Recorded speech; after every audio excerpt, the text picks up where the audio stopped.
Hello, everyone. Thank you all for attending this year's Iowa Ideas Conference. My name is Elizabeth Book, Diversity, Equity, Inclusion Manager for the City of Cedar Rapids.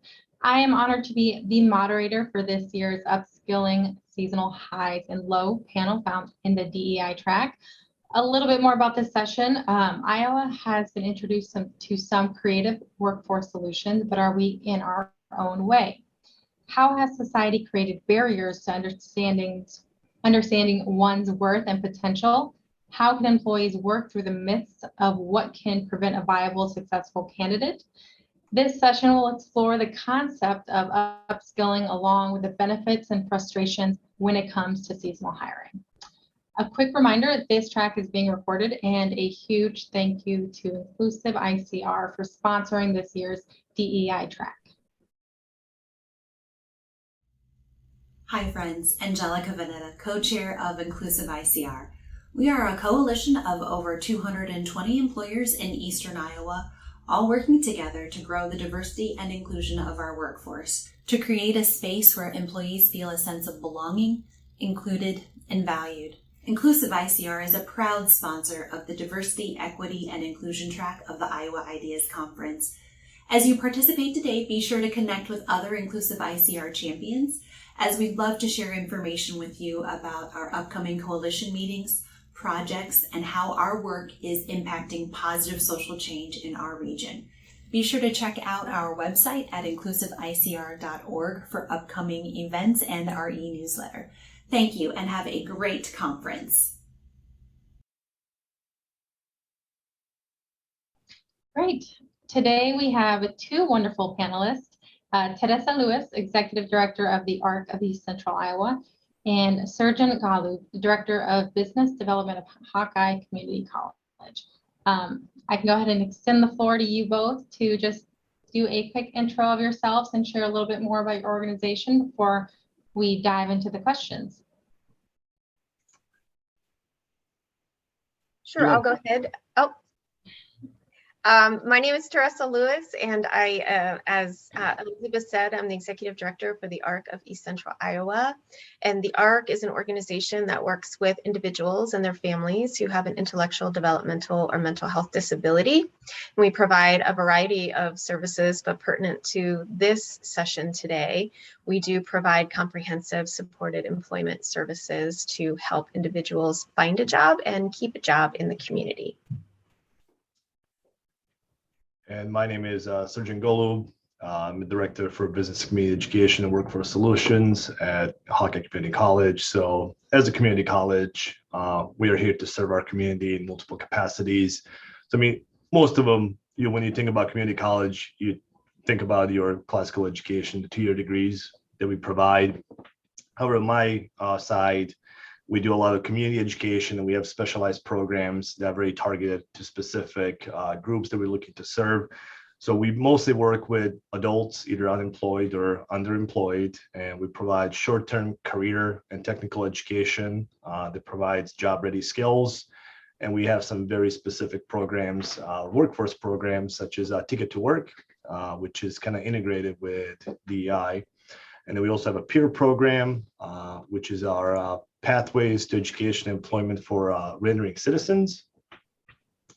And we also work with out of school youth as well. And we have quite a large population of English language learners that are taking advantage of our English EEL, English, oh my God, learning, English language learning, ELL, I'm sorry, and high school completers. Perfect. Thank you. I'm excited to hear and learn more about those as we go on. So quick reminder to everyone, please feel free to use the chat and send in any questions that you would love for these panelists to answer. So we'll go ahead and start with the first question. In each of your respective focuses, can you help us understand the history of upskilling? What pieces of the past have moved us in a positive or negative direction to get to our current state? And we can go ahead and start with Srdjan. So, as a community college, that is our primary mission, right, is to upskill people, and we do that in a variety of ways. Traditionally, it's that diploma, 1-year diploma or certificate, or a 2-year degree, which is a traditional model for most people. As you graduate high school, you move on to the next step of your post-secondary education, which would be community college. However, in the recent years, we saw there's a lot more flexibility needed in the workforce, and there are gaps in the workforce that need to be addressed, and they can be addressed by short-term training. So that's where the upskilling hub, where you just can narrow down to a very specific skill set in a specific occupation or industry. So around that, we've built multiple, we call them career pathway certificates. So, and they are across different subject areas. So we have, for example, in transportation industry, we have a CDL program. So to become a professional commercial driver, you need to obtain a CDL, and that roughly takes about 6 weeks. And that puts you on about $50,000 to $55,000 annual salary. So that's really not bad. We have quite a few short-term offerings in health, pharmacy technician, front desk specialist, medical billing and coding, as well. In our trades is probably the most expansive what we have. Welding can get done in about 20 weeks, CNC about 15 to 20 weeks as well, to be a machinist. So these are all very specific occupations. They're just with a short amount of training, you can upskill and be able to get a job with that either industry or locally recognized credential. And due to the nature of our population who we serve, it's mostly adults. They usually have a job, so we provide most of our programming is in the evening or in afternoon, or we provide it in an apprenticeship model where an employer will sponsor the student or an apprentice to come in and actually pay for their time here, either while they're on the job or after work. Great, thank you. Theresa? Sure. So I am going to take us on a little history journey, because I know all of you want to have a history lesson on a Thursday afternoon. But really, I think it's important to think about this from a disability perspective and kind of the history and the journey that individuals who have disabilities have taken over the years.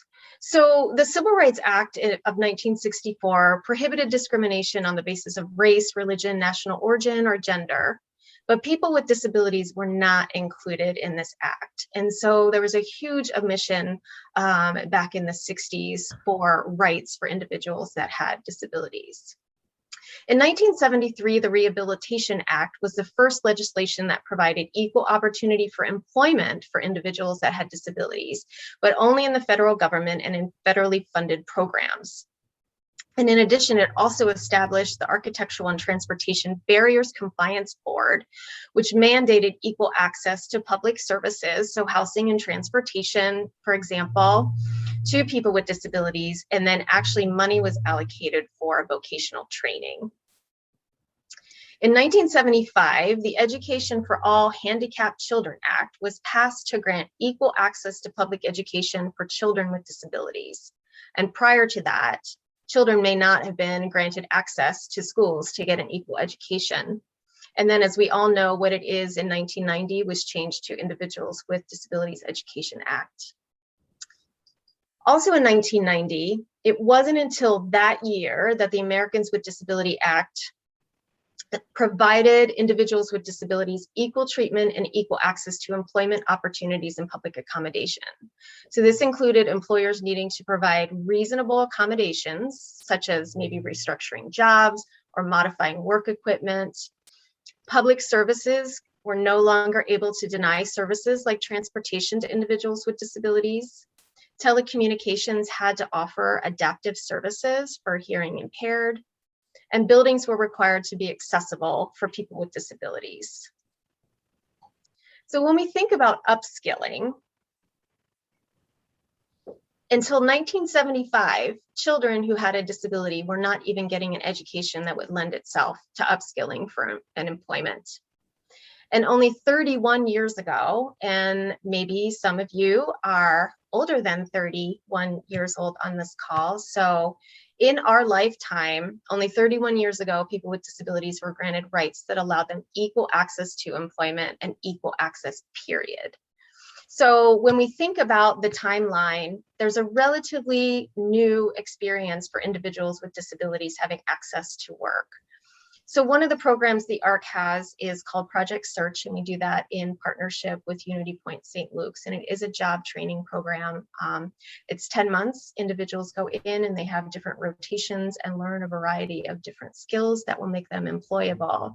And so job training is really key, especially because some of our younger youth don't have the same employment opportunities that other youth have. And so when they do graduate, it's very important for them to have those experiences in the community.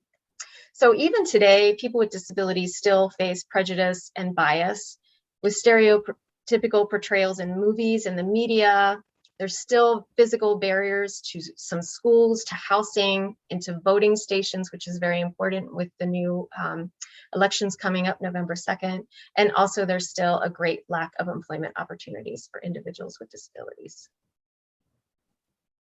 Thank you, Theresa. I am a true believer that we can only get forward if we understand the history. So I appreciate those real facts and dates and just representing a real picture of where we currently are with the population that you are serving. So thank you so much. Now, focusing a little bit more on, nonprofit aspect, but Srdjan, please feel free to dive in if you have anything you'd like to add as well. Reaching an untapped talent has been recognized as a recruitment necessity. Can you, Theresa, talk to us a little bit more about some promising transferable skills employers should consider when they're trying to engage an underemployed talent? Sure, and again, I'll take the disability perspective, but when we're talking about upskilling and transferable skills for individuals with disabilities, my mind goes to those soft skills. And so individuals can go through a training program, they can learn the tasks that they have, but it's really those soft skills, as we all know, that make employees really successful in the workplace.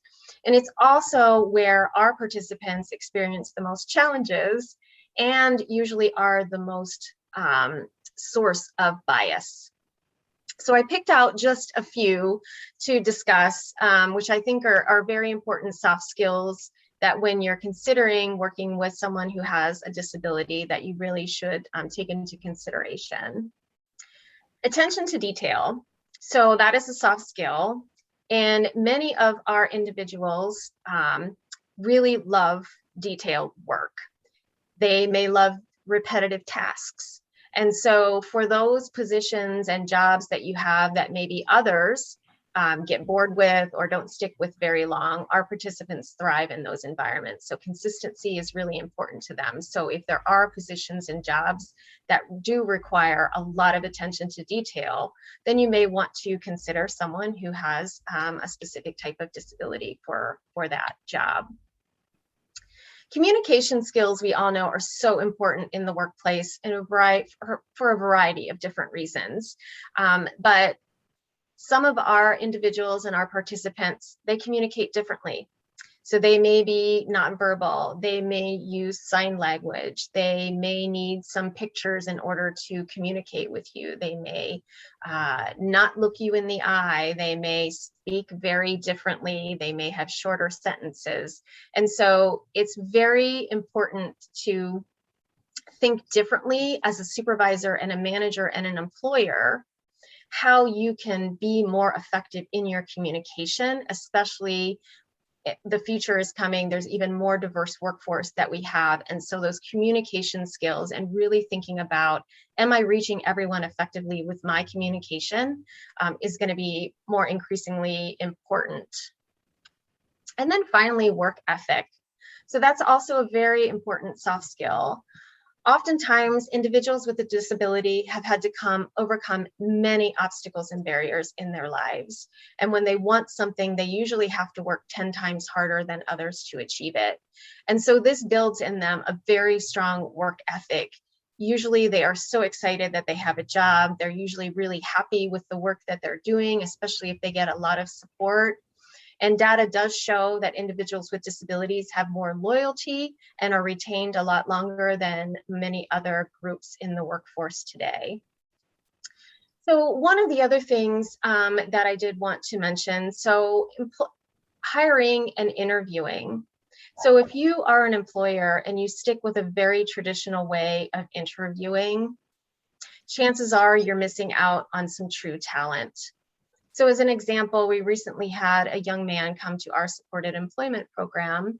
He's a college graduate and wants a job in accounting. He's also on the autism spectrum. He can't get a job because he can't make it through the interview process. His affect and soft skills are a barrier to his employment. And so he asked us to help find jobs, help submit the applications, and come with him to the interview. And so we did that, and now he's successfully employed. So I think it's very important that we also think about the traditional ways that we bring individuals into our organizations, because chances are, if we really reevaluate and reassess, we'll find that we have some gaps and we're missing some opportunities. Yeah, I love that.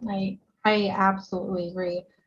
Many individuals who overcome barriers or are working through some of the constant barriers that are invisible to organizations, such as some that you have listed, they make the most out of situations that, other individuals don't even have to think twice of. Neurodiversity is, I know it's becoming a huge topic of conversation. And I love that you are the expert in this and able to share some of those experiences with us here today. So thank you so much. And I would like to echo, the soft skills. I mean, that's, I think, across any industry. We do quite a bit of business with businesses and employers, and a lot what we hear is that a lot of those soft skills are missing. So we try to embed, we call them behavioral competencies. So, attendance, being able to show on time, work as a team, able to communicate ideas, able to present ideas into it, because those are important. A lot of those hard technical skills can be taught, and that's what we do as well at the community college. But those soft skills, they take longer to ingrain, and it takes a different approach to be able to be proficient in it, so to speak. And then you brought something else that's very important, and we could call it a sell, when you're trying to implement a new program with an employer, is that the retention goes up, because what you said, they overcome all those barriers, and they're that much more involved in that job, and they appreciate it, and they do tend to stay longer. And there's a real cost, return of investment to the employer, that if you do retain this individual and they're a good fit for your business, they're going to stay longer with you. That means you won't have to fill it again. So you don't have that cost of marketing, of interviewing, going through the onboarding, going through the initial training, getting them upskilled and getting them to the point, they are, proficient in it. Once that happens, once you lose that employee, you have to start over, right? And that's a cost. And it's kind of a cost that's really hard to put a number to. But, when you're designing a program to assess these individuals, you usually need partners, in a community. You need businesses and employers that will work with you and provide those positions that you'll be able to fill. And that is one of them that you can actually say, like, hey, data shows that individuals coming from these backgrounds will stay with you longer, and your retention is up. And therefore, there's cost savings just right there. And I mean, you can't really put price on loyalty, right? When you have a good employee. Thank you. Yeah, there has been a huge shift in conversation, and I am excited that so many individuals from different industries are starting to work together and finding ways that they can collaborate, just exactly as you named, Srdjan. So love that. Okay, Srdjan, a little bit focusing on higher ed now. Can you tell us about some models or programs you've heard of or participated in that you have helped, has helped in upskilling in higher ed? So, specifically as related to diversity, inclusion, and equity, we have a few programs. Earlier I mentioned it's called Ticket to Work. It is a free voluntary program that is available to persons 18 to 64 that are currently receive Social Security benefits, either SSDI or SSI. And it's a free benefit planning, and we have certified planners here that will work with individuals to re-enter the workplace, but in a very structured and in a safe manner. That's why they don't risk losing everything at once. It's very structured. They kind of go step by step. And we're part of that Social Security Employment Network, with this program. And it's a fairly new program, that we have started, but it's already, seeing success. We're bringing individuals, and being in higher ed, I think we're better equipped to put them in the right training program for them. We can do a needs assessment, what's needed in a community. We already have business partners that are looking for individuals. And, unfortunately, but also a good way, this workforce shortage has forced a lot of businesses, a lot of industries to think differently about hiring. They're changing their policy, when it comes to your background, for example. So, another program that we have is reentering citizens. There were certain employers, if you had something in your background, that just disqualified you, period, from employment.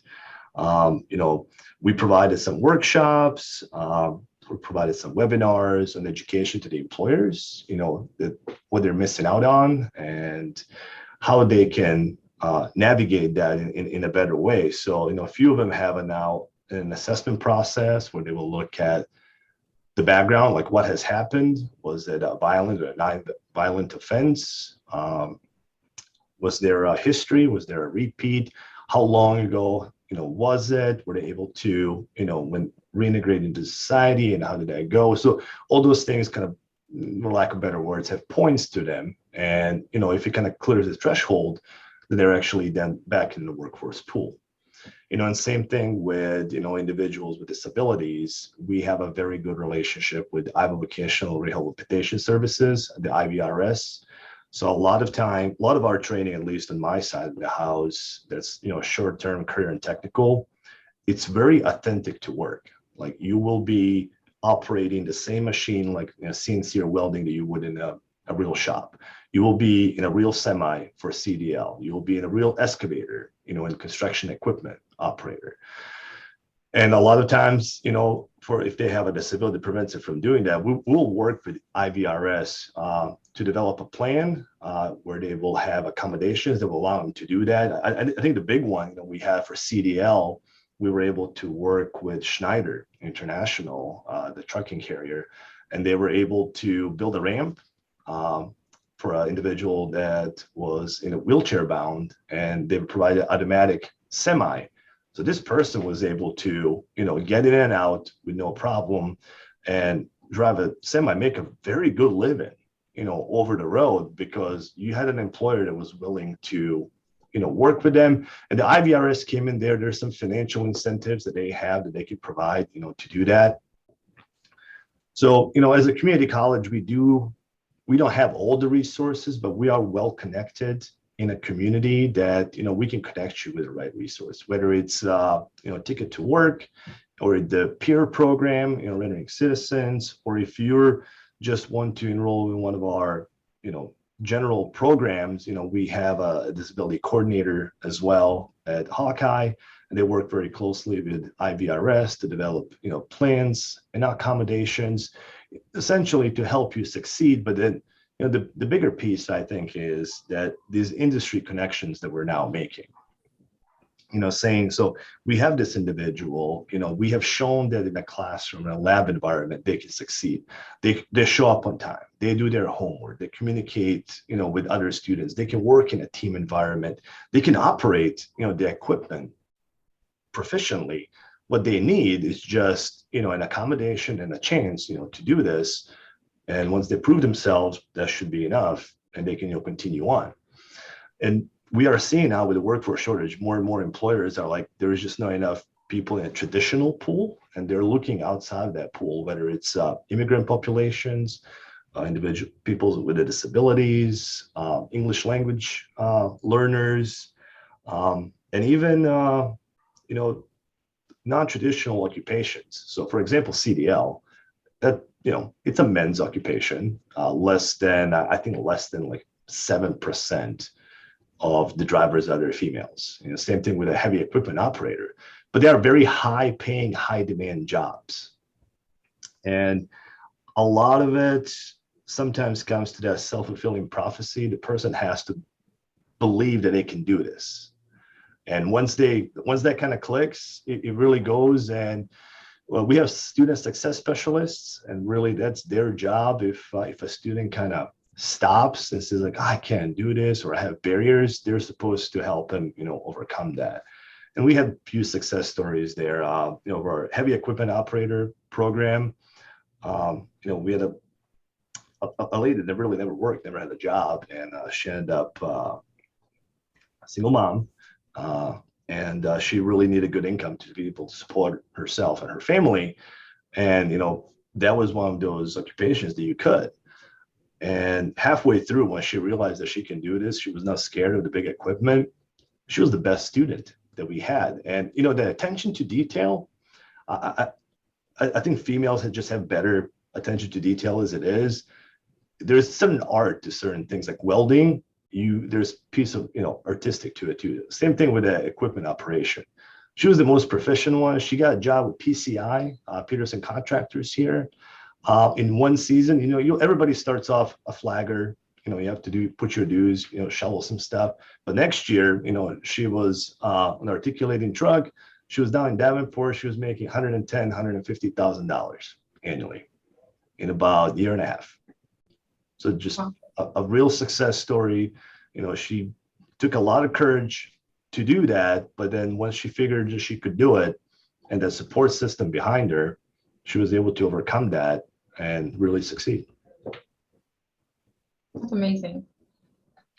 A lot to unpack there. I mean, overall, I think cities really need to take advantage of the community colleges that are within their area. Just not only the partnerships and the connections that can be made, the wonderful programs that you have that you've listed, really helping individuals develop a plan to help reach their better opportunities, and making these transparent with organizations, just letting them know if you want to connect with these different populations, have you thought about doing something differently? Have you thought about maybe looking at this policy or this way of doing something you've always done, and just shifting it a tad to open the door to all of these amazing talented individuals that you've overlooked unconsciously, or in a sense that you've never really considered that before. So I absolutely love that. And equipment operation and manufacturing, that is a huge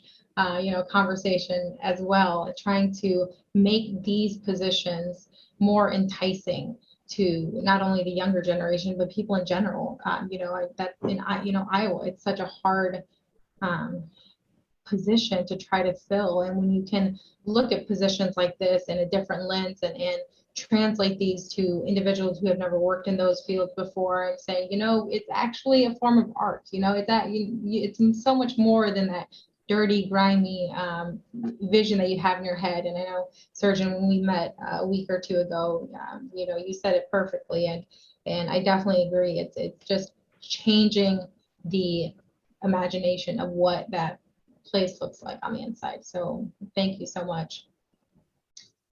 Okay. Now for both of you, can you just talk to us a little bit about some of the benefits and challenges you've navigated around seasonal hiring? What resources are needed to see more benefits and reach an ideal state around seasonal hiring? We can start with you, Theresa, if you don't mind. Sure. So the holidays are a great time of the year for ARC participants. And I know the holidays are coming up, and seasonal hiring is going to be something that all of our retailers need, because they just love seasonal work. So we have a lot of individuals who just want to work a few hours, that even work in costumes to assist with the holidays. And we have some that are very skilled, that complete all kinds of tasks, and they really do prefer that part-time seasonal work. So I think the benefits are that there are people willing and ready to work if you can tap into the right populations and find them. Unfortunately, seasonal jobs run on a competitive market of applications and not really the skills and interests. So part of the work that the ARC does with employers and with our individuals is really deep dives into an assessment of their skills, their abilities, their interest, and we really try to place our individuals with employers for which they have interest. And so it's mutually beneficial for our participant and for the employer. Seasonal work doesn't usually lend itself to that, because the employers have specific needs during specific times of the year. And so they're not as interested or as willing to go through some sort of process to identify, what tasks could this person really do and be successful for you, because they just have what they need. But again, we have people ready to work, but because of how the application and hiring process is done in that traditional format, because it's competitive, most of our participants struggle during that hiring process. For seasonal hiring as well, businesses really want people to be able to run a cash register or be flexible in their shifts for when they need them on peak times. And sometimes that doesn't work so much for our participants, because unless they have a much higher functioning of those soft skills that we talked about earlier. So if employers need to reach an ideal state for seasonal work, they could do some identification of tasks or positions that are some of those more repetitive tasks that they can have, that our individuals can be very successful with, and then they can work directly with agencies like ours or Goodwill, and there's others around that do employment services, and really tap into those agencies to say, I need seasonal work. Here's the type of work that I need. Will this fit with any of the skills for the people that you have that are looking for employment? And really do it that way, instead of just sending out advertisements that they need positions and accepting resumes and applications in the traditional way. So it's really a different way of thinking about how can you reach those populations. And even was mentioned earlier, the immigrant and refugee population. Those individuals want to work. Maybe they want to start working seasonally and get some experience. Well, how about calling up Catherine McCulley Center and saying, hey, who do you have? I want to work with you. And this is our need. And do you have individuals? Because that way you'll get a much better and personalized response and start that really strong agency and employer relationship. Absolutely. Yeah, I don't have a lot of experience, with seasonal hiring, but obviously the retail is the large one, but there's the ripple effect, right? It goes through the economy and the supply chain that affects retail, which one is transportation, right? A lot of goods that get moved. So there's a lot of jobs as the increase in retail goes up. There's other jobs, that come in, and I think one of the things that it's a pro of seasonal employment, it's kind of like foot in the door, right? It gives you an easier way to get with that employer and kind of show them what you can do. And a lot of them, it is seasonal work, and that's how you hire it, as a seasonal and temp worker. But every employer is on the lookout for good employees. So if you can prove yourself, chances are you'll be able to stay, especially if you can upskill. From educational standpoint and upskilling, what we are mindful with seasonal employment is we try to structure our training that's in line with the hiring. So I'm kind of going back to the heavy equipment operator. So we're living in Iowa, and during the winter, there's not a lot of outdoor construction going on. I mean, the ground is frozen. There's really not much work that you could be doing, and even if you can, it's messy, and so most of them, don't do it. I'm not saying it doesn't happen, but by far, a lot of them, slow down. A lot of people go on, leave, unemployment, the construction workers and operators. So it is during this time that we try to offer training, either for upskilling, if you're just in production or a flagger, do you want to upskill to the next level? Do you want to be an operator? Or even for the new students, they're usually done at the beginning of the hiring season. And we actually, one of the field trips that they have is the hiring fairs that AGC, Association of General Contractors, has. They go to a field trip, they have a resume.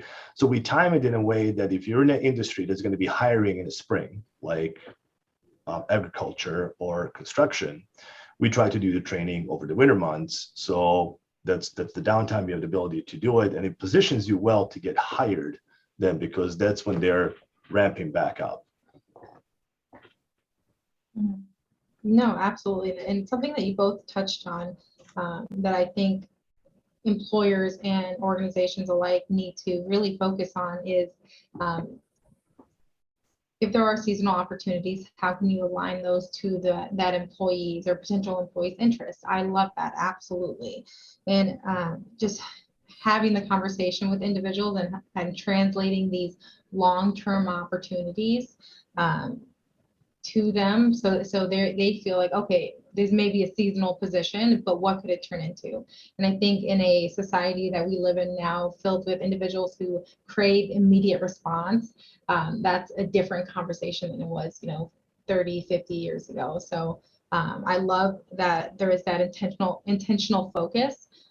So yeah, I love that. Okay. And then quick reminder, everyone, feel free to send some questions. We have a couple left, and I know we have, about 10 or so minutes left, but feel free to send some if you have any. Okay, next question we have here. Can you share some barriers to employment your organization has seen and some solutions you think Iowans can implement to remove those barriers? And Srdjan, if you don't mind. I don't. I mean, I want to say that currently what we hear, the childcare availability of quality childcare and affordability of childcare is a large barrier to employment. I mean, one piece is just finding it, especially in the evenings or nights. A lot of these positions require you to work evenings, or sometimes when you start at a job, you have to start at the worst shift, which is sometimes the third shift. And finding quality and affordable daycare, during those times, it's hard, and sometimes financially it doesn't make sense. If you're going to be spending as much money on your childcare as you are, in the employment, and somebody else is spending time, with your kids, there is a financial piece to it, and it is a very, very difficult problem. And this is not just Iowa, right? This is nationwide, and both at the federal and the state level, they are aware of this. There's few things that are, in motion to help with that. But as of right now, one, the wages of the individuals in early childhood development and childcare is just not high enough. They're not attracting them with the workforce as it is. They're flocking to other industries. But now, everybody else that was relying on those folks, to have these jobs and these job opportunities, especially the ones that already have existing barriers, this just becomes another barrier, for them. One thing that we developed, and actually it's the only program in Iowa right now at Hawkeye, is we do have a childcare director certification. So it allows you to open a childcare center.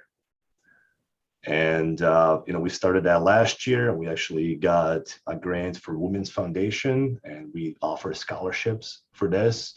And it is my understanding there's a childcare challenge grant that is coming out soon that will allow individuals that are qualified financial assistance to open childcare centers. So we're hoping, that will help. So I think a large benefit, barrier that we see here locally to everybody is, availability and affordability of daycare.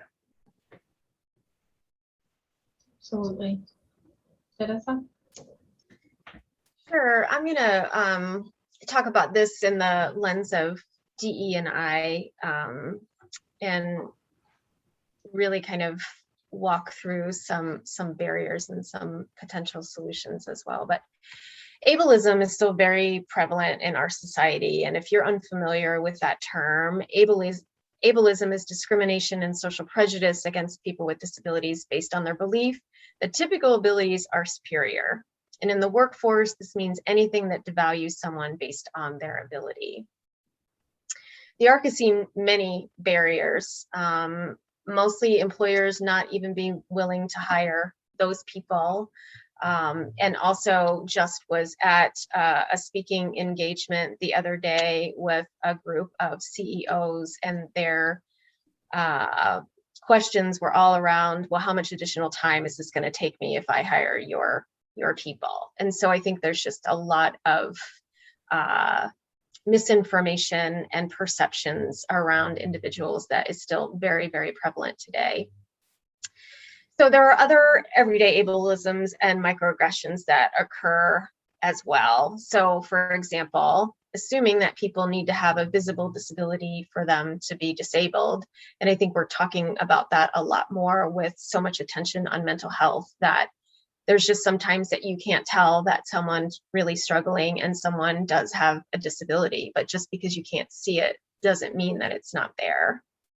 We still have neighborhoods and buildings and workspaces and technology that aren't accessible. And in Cedar Rapids, which is where we are based, there are still thousands of sidewalks that are not accessible. There are buildings that aren't, there are restrooms that aren't, and there are restrooms that don't have adult changing stations. And so we're really not creating a world and environment that is accessible for people to even access, especially not in our buildings where most people would be working. We also have been doing much better about sign displays and taking into consideration other language, but how often do we make sure that our signs are in Braille so that individuals who have visual impairments can read them? Or pictures that talk about and describe processes or information for individuals that have an intellectual disability or developmental disability, and language is very difficult for them. How many of us, when we have our Zoom meetings, actually enable our captions so that we can make sure that we're communicating effectively and people can understand and see and read what we're doing? And then even some workplaces still are, hiring that token person with a disability and then tucking them away and segregating them away from the rest of their team for convenience. So Iowans can take steps to remove barriers. They're very easy. So number one, review your workplace's physical environment, both internally and externally. And so there's a great tool called the Community Health Inclusion Index, or CHII, C-H-I-I. Can Google it. You can find a video on YouTube that talks about it. But the purpose of this is really to look at and identify inclusion gaps in your workplace. And it also takes into consideration, are there bus routes to your building? Are there sidewalks that are wide enough that individuals can actually roll up to your door? Can they get the door open without having to pull the door themselves? So it goes through a whole series of accessibility and inclusion gaps that your workplace may have. Second, and I talked about this before, but I really am going to emphasize it, review your workplace interview processes. If they're standard and rigid and rely on a single formula of questions and points, to determine talents and potential contributions of candidates, change your process. Find the best person for the job, not just the one who interviews the best. So consider an alternate method to assess capabilities and fit, like maybe an observational assessment in lieu of a formal interview or in conjunction with one. Ask literal questions rather than those that are general or abstract. So some of our individuals, especially those on the autism spectrum, really struggle when you ask them theoretical questions like, hey, what if this situation were to occur, what would you or what might you do, but pick out a situation that has actually happened, and then have the candidate outline their steps to solve it. Make it really concrete and real. And then finally, check your bias and don't discount the abilities of an individual if they don't make consistent eye contact in the interview, if they don't come in and engage in small talk with you, or if they have an unusual manner of speaking. Third, review your organization signage and communication strategies. Ask your supervisors to routinely enable captions on virtual meetings and make sure that your signs are diverse so that a diverse audience can understand what they mean. And finally, check your ableism. Don't assume that an individual with a disability will cost your organization more money or take up more supervision time. Maybe it means your supervisors need to learn new communication and management skills to address a more diverse workforce. And if you do hire individuals with a disability, talk with them about their experience. Do they feel part of the team? What accessibility issues are there in their daily work life, if any? Do they feel underutilized? Are they getting the same advancement opportunities as other employees? And data shows most individuals with disabilities are underutilized and are not getting promotion opportunities at the rate of their able-bodied teammates. So really do an analysis of your workforce and understand where your gaps are. Thank you. And pulling from what both of you said, it's really educating organizations and institutions that are hiring individuals of what these barriers are. The organizations, institutions can go and recruit and connect with diverse individuals, but if they are not putting in place buildings and policies and processes that can be inclusive for them to stay long term, it's all for nothing, truly. So I really appreciate you both bringing those very important topics up. And just to close out with a few minutes left, would love for you to just, let us know as individuals, as organizations, as cities, what can we do to be more intentional in our DE&I profession? And, where can people find more information about your organizations and what you do? Sure, I'll go ahead and start with that one. And I see Othar here, so I hope he's proud of my contribution to this arena. But including disabilities, when you or your organization talks about diversity, equity, and inclusion, it's not common. But I challenge you to change that and make sure that you are looking at abilities in your work for diversity, equity, and inclusion. There are over 250,000 people in the state of Iowa who have a disability, which makes this population the largest minority population in Iowa. And chances are maybe you have a disability or know someone who has a disability or has a family member with a disability. Now, as I mentioned earlier, use the chi to map out your physical environment, then take the time to map out your workforce. Look at the people you're hiring externally. What's their profile? If you already analyze gender and race, add disability. How many individuals with a disability you hire? Review your recruitment and interview practices. How many do you promote internally? How many are managers? How many are leaders? And review those promotion processes. This exercise can serve as a starting point for DE&I gaps and future direction of your organization.